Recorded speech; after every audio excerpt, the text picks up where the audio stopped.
Alright guys, let's take a crack at this Craftsman lock before we get to one of the finale locks. This is a beautiful, very heavy, and it says stainless steel, and I believe it. This thing is very nicely executed, sent in by Flywheel, and it sent a key. Let's make sure this thing's going to work. Beautiful. Well, I said beautiful. There we go. It wasn't quite turned the whole way. Is that key retaining? Yes it is. Alright, nice little lock. There's what your bitting looks like. Doesn't look too challenging, so I think with something like that, I'm going to try to rake it first. And I'm going to get around to showing you a new tool that I've been hanging on to. Been waiting for the right lock, and this might be it. Alright, this appears to be, if you look closely, it's kind of a Yale type. Got the little curved tail, which would be indicative of a Abus style. So let's go ahead and try to tension it first with the right tension wrench. See if that'll work. There we go. Alright fellas, this is the debut. This is the new Peterson Bogota. He actually has started making two of these. I got this one for free. It is one of the brand new 15 thousandths thickness, which is something I think this is 18 thousandths. This is something we've all been crying for, to get into these really tight keyways where the 25,000 Bogota wouldn't quite fit. So this is a good chance for us to see if we can rake open, because with bitting like this, there's every chance we're going to be able to get into it. Have not picked this lock, but let's see if we can get the Bogota to do the work for us. Very light tension.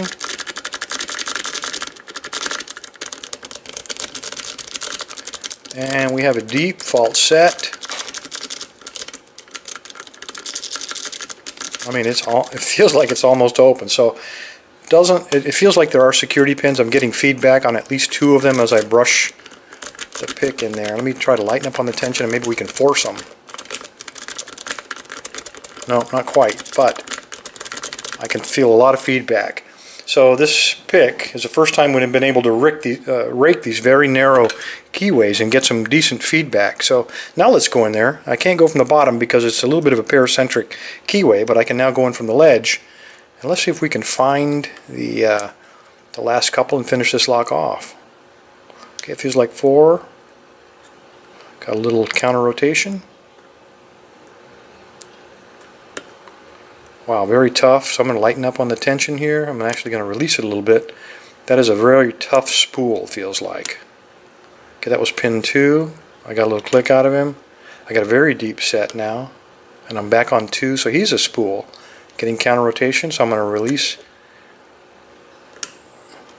Definitely Abus, guys. It's Abus lock made for Craftsman. Okay, pin 5. I'm going to release it to pop him up. They are very sharp and possibly very long spools that are just getting caught on the shear line. Okay, that was pin 2. There's pin 1 again. Okay, there's pin 2. Now let's see if 1. 1 seems to be kind of a gatekeeper. Okay, he's set now. I'm on 3 again.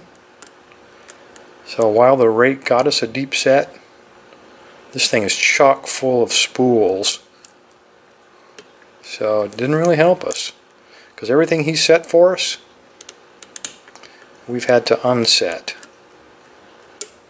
Okay, that was 5, 3,